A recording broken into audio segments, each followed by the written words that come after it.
কালী পুজো কাটতে না কাটতেই ভাইফোঁটার ঠিক আগের দিন বেরিয়ে গেছিলাম ভোরবেলা বড়মার উদ্দেশ্যে। প্রত্যেক বছরই আমি এই দিনটা করেই যাই এবং সকালবেলাতেই যাই। চলে এসেছিলাম চুচুড়া স্টেশনে, ওখান থেকে ঘাট। দেখতেই পাচ্ছ কত লাইন, আর এত এত শরণার্থী, সবাই যাচ্ছে বড়মার উদ্দেশ্যে বড়মাকে দর্শন করতে। কালী পুজো নিয়ে এই আমার দ্বিতীয়বার মায়ের কাছে যাওয়া, কিন্তু এর আগে প্রচুরবার মায়ের মন্দিরে গেছি। তবুও যেন প্রথমবারের মতোই আমি এক্সাইটেড ছিলাম মায়ের মুখটা দেখার জন্য।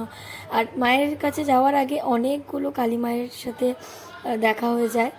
এই বড় মা, আগে ছোট মা, আর মা শান্তিময়ী, এরকম অনেক কালী ঠাকুরের রূপ দেখতে পাই। আর এত এত ভিড় হয় প্রত্যেক বছর, সবাই আমরা জানি। আর সত্যি কথা বলতে বড় মায়ের কাছে গিয়ে আমি বেশি ক্লিপ নিতে পারিনি, কারণ আমার আর হাতটা ফোনের জন্য ওঠেনি, চোখটা উঠেছিল মায়ের মুখটা দেখার জন্য শুধু। তাই জন্য মন ভরে প্রাণ ভরে মাকে দু চোখ ভরে দেখে আরও কিছু ঠাকুর দর্শন করে রাস্তায়, আর এই দেখো এই মাটা কি মিষ্টি। এরপর চলে এলাম বাড়ি। জয় বড় মা।